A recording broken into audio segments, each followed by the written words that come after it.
राघव दुसऱ्या देशामध्ये राहत होता, पण त्याला आता त्याच्या गावाची आणि शेताची आठवण येऊ लागली. म्हणून त्याने तिथली नोकरी सोडली आणि तो गावाकडे त्याची शेती करण्यासाठी आला. त्याने ठरवलं होतं की काही शेतात फुलांची शेती करायची. त्यासाठी त्याला काही महिलांची कामासाठी गरज होती. तो सकाळच्या वेळी चौकात जात होता आणि ज्यांना ज्यांना कामाची गरज आहे त्या चौकात एका ठिकाणी येऊन थांबत होत्या. त्यातूनच गरजेच्या लागणाऱ्या बायांना कामाला घेऊन तो त्याच्या शेतात जात होता. तिथे गेल्यावर राघवला तिथे एक सुंदर स्त्री दिसते, जिचं वय 25-26 वर्ष असेल. काही वेळ राघव तिलाच पाहत राहतो. त्यानंतर तो तिला तिच्याकडे बोलावतो. त्यानंतर ती महिला त्याच्यापाशी येते आणि तो तिला म्हणतो की तुला कामाची गरज आहे का? तू काम करू शकशील का? ती म्हणाली की हो, मी कामाला यायला तयार आहे. राघवला 4-5 स्त्रियांची कामासाठी गरज होती. त्यामुळे तो 4-5 स्त्रियांना घेतो आणि निघायला लागतो. पण त्यानंतर त्याला त्या स्त्रीबद्दल काहीतरी समजते. मग तो तिला कामाला नेण्यासाठी नकार देतो, कारण ती स्त्री तिच्यासोबत शेजारच्या स्त्रीकडून तिच्या छोट्याशा मुलीला घेते आणि टेम्पोमध्ये बसायला लागते. त्यानंतर राघव तिला विचारतो की हे बाळ कोणाचं आहे? ती म्हणते की माझंच आहे. तो म्हणाला की तो एवढ्या छोट्याशा बाळाला घेऊन कसे काम करणार आहे? ती स्त्री म्हणते की मी काम करू शकते, तुम्ही कशाचं टेन्शन घेऊ नका. राघव म्हणाला, दिवसभर तू या मुलीला घेऊन कसे काम करणार आहेस? मला माफ कर, पण मी तुला कामाला घेऊन जाऊ शकणार नाही. त्यामुळे राघव तिला कामाला घेऊन जाऊ शकत नाही. राघवचं बोलणं ऐकून ती स्त्री उदास होऊन तिथे बाकड्यावर जाऊन बसते. तिच्या जागी दुसऱ्या एका स्त्रीला घेऊन राघव जाऊ लागतो. जेव्हा राघव तेथून जाऊ लागतो तेव्हा त्याने एकदा पाठीमागे वळून पाहिले तर त्याला ती स्त्री तिच्या बाळाला मांडीवर घेऊन उदास असलेली आणि रडत डोळे पुसत असताना दिसली. फुलांच्या नर्सरीमध्ये जाऊन राघव सगळ्या स्त्रियांना कामे सांगतो. त्यानंतर काम झाल्यावर संध्याकाळी राघव त्या स्त्रियांना त्या चौकात आणून सोडतो. एका स्त्रीला बोलत बोलत राघवने सकाळच्या त्या तरुण स्त्रीचं नाव विचारलं होतं. तेव्हा त्याला कळालं होतं की तिचं नाव कुसुम आहे. दुसऱ्या दिवशी राघव अजून एकदा तिथे चौकात कामाल्या बायांना आणण्यासाठी जातो. तेव्हा तिथे त्याला आज पण कुसुम दिसते. तिला वाटते की हा तर कालचाच माणूस आहे, तो तिला कामाला नेत नसतो. त्यामुळे ती उदास होते आणि तिथे बाकड्यावर जाऊन बसते. खूप स्त्रिया राघवपाशी येऊन कामासाठी विनवण्या करू लागल्या, पण राघव तर कुसुमकडेच पाहत होता. राघव कुसुमला आवाज देतो आणि म्हणतो की ठीक आहे, असू दे, तुझ्यापाशी बाळ असले म्हणून काय झाले, आज मी तुला कामाला नेण्यासाठी तयार आहे. त्याचं बोलणं ऐकून कुसुम खुश होते. त्यानंतर राघव अजून 4-5 स्त्रियांना आणि कुसुमला घेऊन त्याच्या फुलांच्या नर्सरीमध्ये कामाला घेऊन जातो आणि आज काय काम करायचं याबद्दल त्यांना सांगतो. कुसुमला एकदा सांगितलेलं काम 2दा सांगावे लागत नव्हते. ती खूप मन लावून तिचं काम करत होती. दुसऱ्या स्त्रियांपेक्षा कुसुम खूप पटपट कामे करत होती आणि याकडे राघवचं बारीक लक्ष होतं. राघव विचार करतो की खरंच ही कुसुम खूप मेहनती आहे. तिने तिच्या 9 महिन्याच्या मुलीला एका झाडाखाली झोपवले होते. आता ती बसू पण शकत होती. ती झोपेतून उठल्यावर कुसुम तिच्या शेजारी खेळण्याच्या वस्तू सुद्धा ठेवत होती. त्यामुळे ती मुलगी जास्त करून तिला त्रास देत नव्हती. पण 2-3 तास झाल्यावर ती मुलगी कंटाळत होती आणि आईसाठी रडत असायची. परंतु काम करत करत कुसुम तिच्या मुलीला खूप छान बोलत असायची. त्यामुळे ती कधी शांत होत होती किंवा कधी ती रडत होती. एकदा तर ती रांगत रांगत कुसुमपाशी आली. हे पाहून राघव तिथे आला आणि त्याने तिच्या मुलीला उचलून घेतले. तिच्या हातात माती होती. त्या मातीने राघवचे कपडे खराब होऊ लागले. कुसुम राघवला म्हणाली की मालक, तिला खाली सोडा, नाहीतर ती अजून तुमचे कपडे मातीने खराब करेल. राघव म्हणाला की काही हरकत नाही, आपण मातीतलीच माणसे आहोत. राघवला कुसुमवर दया येते आणि तो तिला म्हणतो की ठीक आहे, आता खूप वेळ झालं, ही मुलगी रडत आहे, तर तू थोड्या वेळ हिला घेऊन बस, तू सकाळपासून खूप काम केले आहे. कुसुम म्हणते की नाही मालक, तिला खाली सोडा, ती शांत बसेल. कुसुमला भीती वाटत होते की आज व्यवस्थित काम नाही केलं तर उद्या राघव तिला कामाला घेऊन येणार नाही, कारण तिला कामाची खूप गरज होती. तिला माहीत होतं की या फुलाच्या नर्सरीमध्ये खूप दिवस काम चालणार आहे, त्यामुळे इथे कामाला येणं खूप गरजेचं आहे. राघवला कळालं होतं की त्या मुलीला भूक लागली आहे, त्यामुळे जबरदस्तीने कुसुमला तो घेण्यासाठी सांगतो. त्यानंतर कुसुम तिचे हात साफ करते आणि तिच्या मुलीला जवळ घेते आणि झाडाखाली बसून ती तिच्या मुलीला दूध पाजते. तोपर्यंत दुपारच्या जेवणाचा टाइम होतो. राघव घरी जाऊन सगळ्या स्त्रियांसाठी काही थंडगार पाणी आणि काही खाण्याच्या वस्तू आणि बाळासाठी बिस्किट पण घेऊन येतो. जेवण झाल्यावर अजून एकदा सगळे कामाला लागतात. मध्ये मध्ये मुलगी तिला त्रास देत होती, परंतु कुसुम तिच्या चतुराईने सगळं काम सर्वांच्या आधी करून टाकत होती. संध्याकाळी जेव्हा त्यांचा घरी जाण्याचा टाइम होतो तेव्हा राघव त्यांना म्हणतो की हे बघा, उद्यापासून मी टेम्पो पाठवत जाईन. आज जेवढ्या पण जणी कामाला आल्या आहेत, उद्या या सर्वजणी कामाला येऊ शकता. राघवचं बोलणं ऐकून सगळेच खूप खुश होतात. दुसऱ्या दिवशी पण कुसुम कामाला येते. बघता बघता तिथे कामाला येऊन त्या सगळ्या जणींना 1 महिना होतो. याच काळात राघवला त्या छोट्या मुलीसोबत लळा लागला होता. त्यामुळे मार्केटला गेल्यावर त्याला छोट्या बाळाची जी वस्तू दिसेल ती वस्तू तो घेऊन येत होता. कधी खेळणी, कपडे, चप्पल वगैरे घेऊन येत होता. स्वतःच्या लहान बाळासारखी राघव तिची काळजी घेत होता. तिला स्वतःच्या मुलीप्रमाणेच तिला खेळवत पण होता. कुसुम तर कोणासोबत जास्त बोलत नव्हती. ती तिच्याच कामात मग्न असायची. पण राघवला ती जरा बोलत होती. राघवचं वय 28-29 वर्ष होते. त्याचे अजून लग्न झाले नव्हते. त्याला भाऊ बहीण कोणी नव्हते. तो एकटाच होता. गेल्या 2 वर्षापूर्वीच त्याची आई एक आजारपणा देवाघरी गेली होती आणि वडील तर तो 5 वर्षाचा होता तेव्हाच एका ॲक्सिडेंटमध्ये ते त्यांना सोडून गेले होते. राघव त्याच्या हिमतीवर तो फुलांची नर्सरी तयार करत होता. जेव्हा पण राघव कुसुमला काही विचारत होता तेव्हा कुसुम बिनधास्त त्याला बोलत होते. बोलत बोलतच राघवला कळाले होते की कुसुम तिच्या आईसोबतच माहेरी राहत आहे. आई पण आजारी असते. 2 वर्षापूर्वीच कुसुमचं लग्न झाले होते, परंतु तिचा नवरा दारुडा निघाला होता. तो तिला खूप मारत होता. तिला सासरकडून कोणीच मदत करत नव्हते.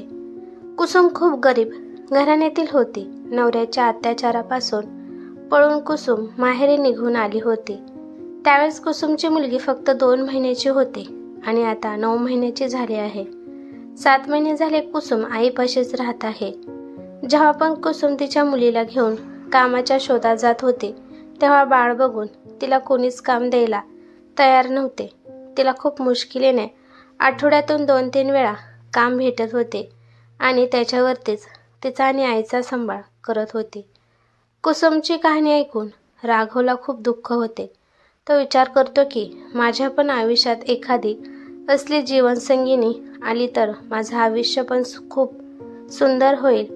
असेच दिवस जातात. एके दिवशी राघव कुसुमला म्हणतो की तुम्ही खूप सुंदर आहात, परंतु कुसुम त्याच्या बोलण्याला दुर्लक्ष करते.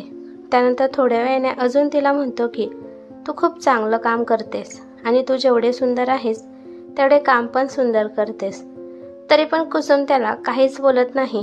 दिवसभर त्याचं हे बोलणं तिच्या पाठीमागे चालूच होतं.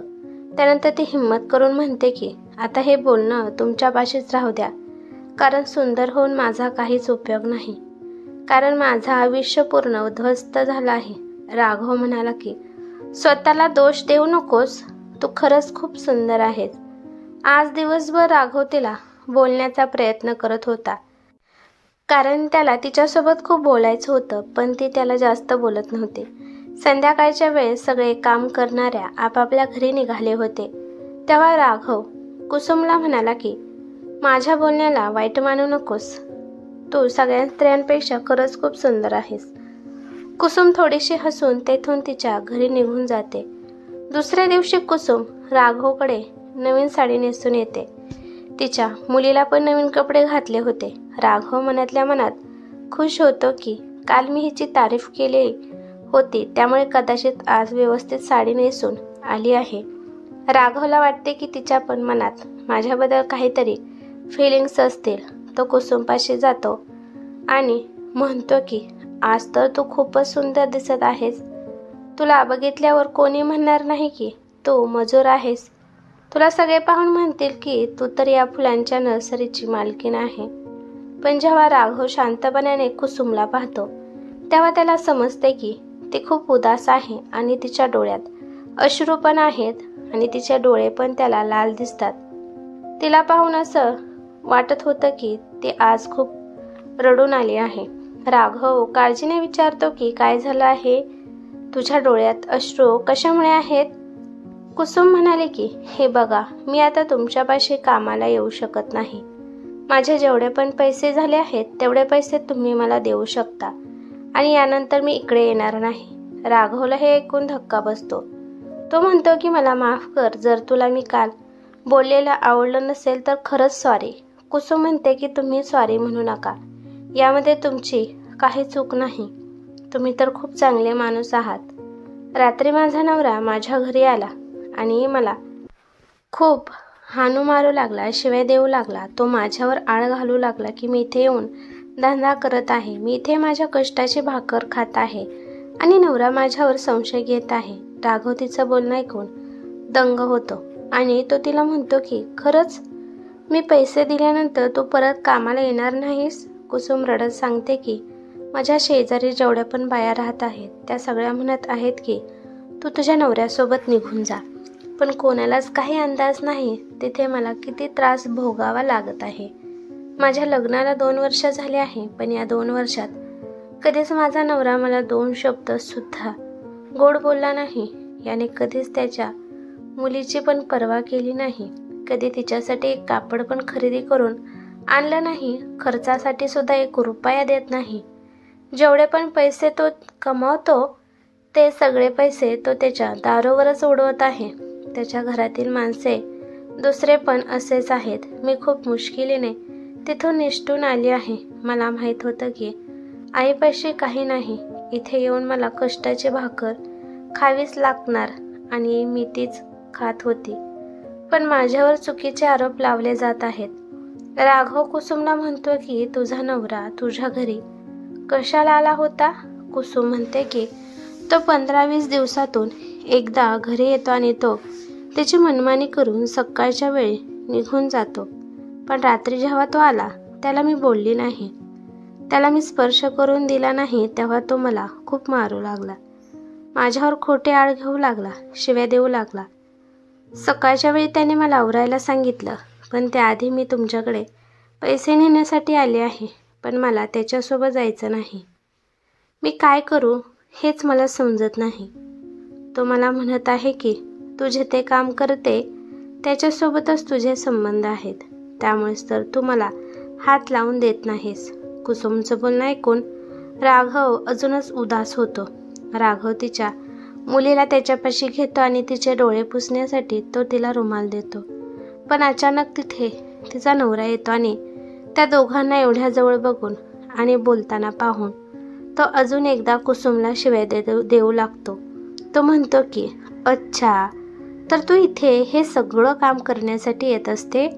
मला सांग, हा माणूस कोण आहे? या कामासाठी तुला तो किती पैसे देतो? तिच्या नवऱ्याचं बोलणं ऐकून राघवला खूप राग येतो. त्यानंतर तिचा नवरा कुसुमच्या जवळ येतो आणि तिला एक थोबाडीत मारतो आणि म्हणतो की सांग, तू याच्यापाशी धंदा करायला येत असतेस ना, त्यामुळेच रात्री मला तू जवळ येऊन देत नव्हतीस आणि तिला ओढून घेऊन जाऊ लागला.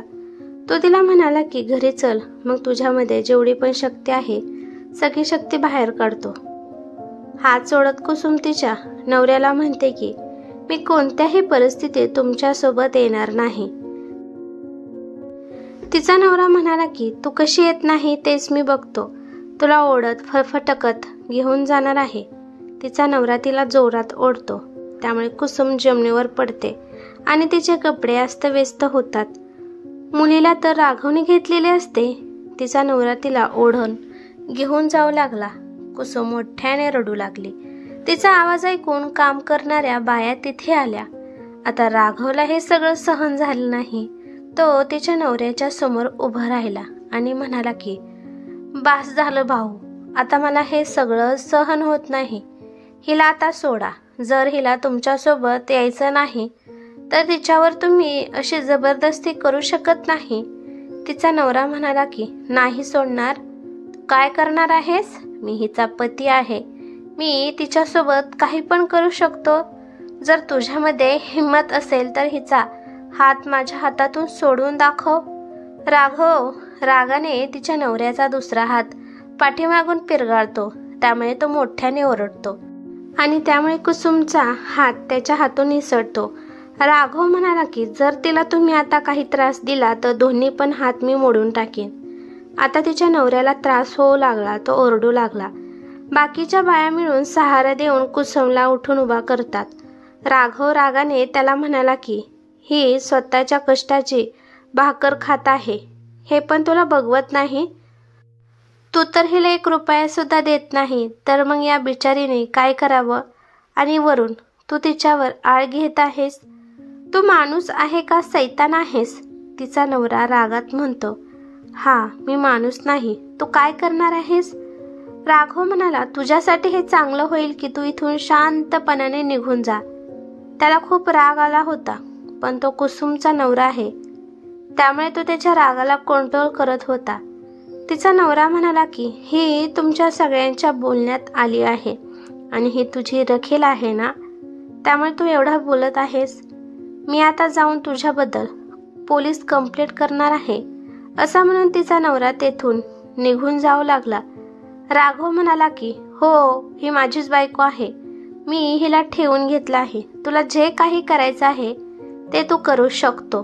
तो गेल्यानंतर सगळ्या बाया राघवला म्हणाल्या की मालक, तुम्ही त्याला असंच सोडून द्यायला नव्हते पाहिजे. त्याला तुम्ही इथेच चांगले बदलायचे असते, त्यामुळे त्याची अक्कल ठिकाणावर आली असती. राघव म्हणाला की मी असा कसा त्याला मारू शकतो? तो कुसुमचा नवरा आहे. जर आपण सगळ्यांनी याला आता मारले असते तर नंतर कुसुम म्हणाली असते की माझ्या नवऱ्याला सगळ्यांनी मिळून मारले आहे. इकडे कुसुमला रडण्याशिवाय दुसरं काही समजतच नव्हते. बाया तिला शांत करण्याचा प्रयत्न करत होत्या. राघव पण तिला शांत बसण्यास सांगत होता. संध्याकाळी राघव तिला म्हणाला की हे बघ कुसुम, माझ्याकडे नेहमीच काम असते, त्यामुळे तू कामाचं टेन्शन घेऊ नको. तू नेहमी इथे कामाला येऊ शकते. कुसुम म्हणते की हा याचा आजचा ड्रामा नाही, 2 वर्षापासून हा असा ड्रामा करत आहे. बघता बघता अजून 6 महिने गेले. या 6 महिन्यात कुसुम राघवच्या शेतातच काम करत होती. आता तिची मुलगी पण 1.5 वर्षाची झाली होती आणि ती सगळीकडे चालू फिरू शकत होते. आता नर्सरीमध्ये फुलांच्या झाडाला छान फुले आले होते आणि ते आता विकण्याजोगी झाली होती. मुलगी पण तिला आता जास्त त्रास देत नव्हती. एके दिवशी राघवचे 70,000 रुपये फुलांची विक्री झाली. राघव खूप खुश होता. कुसुम पण खूप खुश होती. सगळीकडे हिरवेगार वातावरण होते. सर्वत्र फुलांचा सुगंध येत होता. राघवने 10,000 रुपये तिच्या हातात ठेवले आणि म्हणाला की हे पैसे तुझ्यासाठी आहेत, कारण तुझ्या मेहनतीनेच आज एवढी कमाई होऊ शकली. तुझ्या योगदानाशिवाय ही बाग फुलली नसती. जर तू साथीला नसती तर मी एवढ्या मोठ्या नर्सरीला फुलवू शकलो नसतो. या फुलांसारखीच तू पण प्रेमळ आहेस आणि आज मी तुझ्यासोबत खूप महत्त्वाचं बोलणार आहे. कुसुम त्याच्याकडे आश्चर्याने पाहू लागली.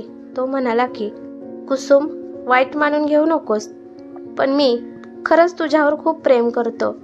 ती डोळे मोठे करून त्याच्याकडे पाहू लागली आणि म्हणाली की तुम्ही माझ्यावर प्रेम करता हे माझं सौभाग्य आहे, परंतु या प्रेमाचा काहीच फायदा नाही.